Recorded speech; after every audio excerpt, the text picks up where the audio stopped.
ಜಿಲ್ಲೆಯಲ್ಲಿ ಕಾಂಗ್ರೆಸ್ ಶಾಸಕರ ಸಂಖ್ಯೆ ಇದೆ, ಅದು ಒಂದು ನೀರಿಗಾಗಿ ಪ್ರತಿ ತಾಲೂಕಿನವರು ಆ ತಾಲೂಕಿನಲ್ಲಿ ಈ ತಾಲೂಕಿನಲ್ಲಿ ಈ ತಾಲೂಕಿನಲ್ಲಿ ಅದೇನಾಗಿದೆ ವಾಸ್ತವಾಂಶ ನಾನು ಹೇಳ್ಬಿಡ್ತೀನಿ, ಕೇಳ್ಕೊಳ್ಳಿ ಒಂದೇ 2 ನಿಮಿಷ.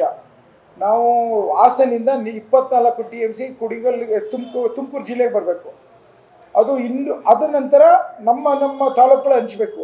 ನಮ್ಮದು ತಾಲೂಕು ಟೇಲೆಂಟು ಸುಮಾರು 200 ಕಿಲೋಮೀಟ್ರ್ ಹರಿಬೇಕು. ಆ ಸಂದರ್ಭದಲ್ಲಿ ಓಪನ್ ಚಾನಲಲ್ಲಿ ಬರ್ಬೇಕಾದ್ರೆ ವೈಕೆರಾಮಯ್ಯನ ಕಟ್ಟಿದಂಥ ತುಮಕೂರು ಬ್ರಾಂಚ್ ಕೆನಾಲಲ್ಲಿ ನಮಗೆ ನಿಗದಿ ಆದಂಥ ಸಂದರ್ಭದಲ್ಲಿ ನಾವು ಪ್ರತಿಯೊಬ್ಬ ರೈತರು ಅವ್ರ ತೋಟದ ಮುಂದೆ ಹೋದಾಗ ಪಂಪ್ ಸೆಟ್ಗಳು ಹಾಕಿ ಅನಧಿಕೃತವಾಗಿ ಹೇಳ್ಕೋತಾರೆ.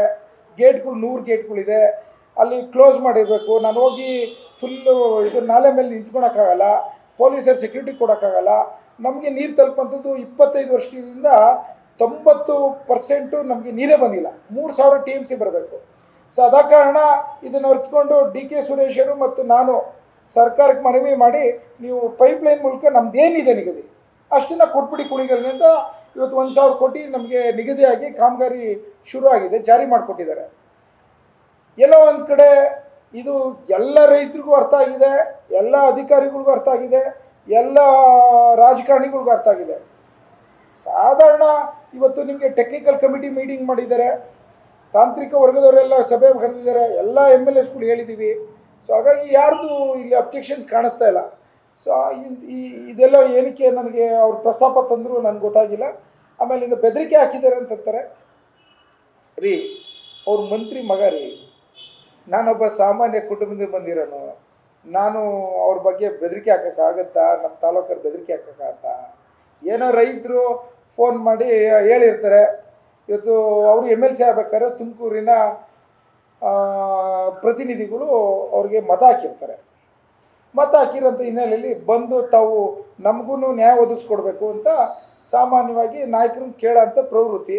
ಅದರಲ್ಲಿ ಏನೋ ಫೋನ್ ಮಾಡಿರ್ಬೋದೇನೋ, ಅದನ್ನು ಬೆದರಿಕೆ ಅಂತ ತಿಳ್ಕೊಂಡ್ರೆ ಇನ್ಯಾರು ಫೋನ್ ಮಾಡೋಕ್ಕೂ ಹೋಗಲ್ಲ ಅನ್ಕೋತೀನಿ. ಸೊ ಹಾಗಾಗಿ ನಾನು ಅದ್ರ ಬಗ್ಗೆ ಜಾಸ್ತಿ ಚರ್ಚೆ ಮಾಡಿಕೊಡ್ದು. ಒಂದು ವಿಚಾರ, ನಾವೆಲ್ಲ ಸೇರಿ ಇವತ್ತೇನು ಕಾಂಗ್ರೆಸ್ಸಿನ ಸರ್ಕಾರ ಬಂದಿದೆ, ನಮ್ಮ ಅಧ್ಯಕ್ಷರಾದ DK ಶಿವಕುಮಾರ್ ಸಾಹೇಬರ ಮಾರ್ಗದರ್ಶನದಲ್ಲಿ ಜನಸಾಮಾನ್ಯರ ಕಷ್ಟ ಸುಖಗಳನ್ನ ಆಲಿಸುವಂಥದ್ದು, ಅವ್ರಿಗೆ ಪರಿಹಾರ ಕೊಡುವಂಥದ್ದು, ಅವ್ರು ಚಿಂತನೆ ಮಾಡೋಂಥ ಚಿಂತನೆಯಲ್ಲಿ ಹೋಗೋಣ. ಜನ ಬೀದಿ ಗೀದಿಲಿ ಹೇಳ್ತಾರೆ, ನೀವು ಎಲ್ಲೋ ಒಂದು ಕಡೆ ನಾವು ಬಂದಿರೋ ಹಿನ್ನೆಲೆಯಲ್ಲಿ ನಾವು ದಾರಿ ತಪ್ಪಾರ್ದು ಅನ್ನೋದನ್ನು. ಸೊ ಹಾಗಾಗಿ ನಾವು ಶಿರಸಾ ವಹಿಸಿ ಕೆಲಸ ಮಾಡೋಂಥ ಚಿಂತನೆಯಲ್ಲಿ ಹೋಗೋಣ ಅನ್ನೋದು ಮತ್ತೊಮ್ಮೆ ನಿಮ್ಮ ಮೂಲಕ ಹೇಳಲಿಕ್ಕೆ ಇಚ್ಛೆಪಡ್ತೀನಿ. ಹೌದು, ಇವತ್ತು ಸಹಕಾರ ಸಂಘದಿಂದ ನಮಗೆ ಸೊಸೈಟಿಗಳಿದೆ ಕುಣಿಗಲಲ್ಲಿ. ಕೆಲವರು ಏನಾಗಿದೆ, 40 ವರ್ಷದಿಂದ JDS ಮತ್ತು BJP ಹಿಡಿತದಲ್ಲಿದೆ. ಅದು ಶೇರ್ ಹೋಲ್ಡರ್ಸ್ಗಳು ಅವರೇ ಬರ್ತಾ ಇರ್ತಾರೆ, ಅವ್ರು ಜಾಸ್ತಿ ಮಾಡ್ಕೊಳಲ್ಲ. ನಾನೀಗ ಕಾಂಗ್ರೆಸ್ ಸರ್ಕಾರ ಬಂದು ನಾನು ಶಾಸಕನಾದ ನಂತರ ಅದು ಭಾಳಷ್ಟು ಸ್ಟ್ರಗಲ್ ಮಾಡಿ ಮಾಡಿ ಮಾಡಿ ಒಂದು ಸ್ವಲ್ಪ ನಮ್ಮ ಕಾಂಗ್ರೆಸ್ಸಿನ ಒಂದು ಸೊಸೈಟಿಗಳನ್ನು, ಬೆಂಬಲಿತ ಸೊಸೈಟಿಗಳು ತರಕ್ಕೆ ಪ್ರಯತ್ನ ಮಾಡ್ತಾ ಇರ್ತೀನಿ. ಭಾಳಷ್ಟು ರೈತರುಗಳು ಪಾಪ 1 ಲಕ್ಷ 2 ಲಕ್ಷ 3 ಲಕ್ಷ ಕೊಟ್ಟರೆ ಎಲ್ಲೋ ಬದುಕು ಬೆಳಕಾಗುತ್ತೆ, ಅದು ಕೇಳ್ತಾ ಇರ್ತಾರೆ. ನಾನು ಹೋಗಿ ಸಹಕಾರ ನಮ್ಮ ಸಚಿವರ ಹತ್ರ ಹೆಚ್ಚಿಗೆ ಕೊಡಿ ಅಂತ ಕೇಳ್ತಾ ಇದ್ದೀನಿ. ಯಾಕೆಂದರೆ ಕುಣಿಗಲ್ಗೆ ನಮ್ಮ ಜಿಲ್ಲೆಯಲ್ಲಿ ಒಂದು ಸ್ವಲ್ಪ ಹೆಚ್ಚಿಗೆ ಕೊಡೋಂಥದ್ದು ಕೇಳೋದು ತಪ್ಪ ಅನ್ನೋದನ್ನ ನಾನು ಮತ್ತೊಮ್ಮೆ ಪ್ರಶ್ನೆ ಮಾಡಬೇಕಾಗತ್ತೆ. ಈಗ ಹೌದು, ನಾನು ಸದನದಲ್ಲಿ ನಮ್ಮ ಮುಖ್ಯಮಂತ್ರಿಗಳು ಮುಂದೆ, ನಮ್ಮ ಸಭಾಪತಿಗಳು ಮುಂದೆ, ಮಂತ್ರಿಗಳಿಗೆ ನಿಮ್ಮ ಮೂಲಕ ಒಂದು ಮಾತನ್ನು ನಮ್ಮ ಕುಣಿಗಲ್ ತಾಲೂಕಿಗೆ ಆಶ್ರಯಕ್ಕೆ ಬರಬೇಕು ಅಂತ ಕೇಳ್ಕೊಂಡೆ ನಾನು.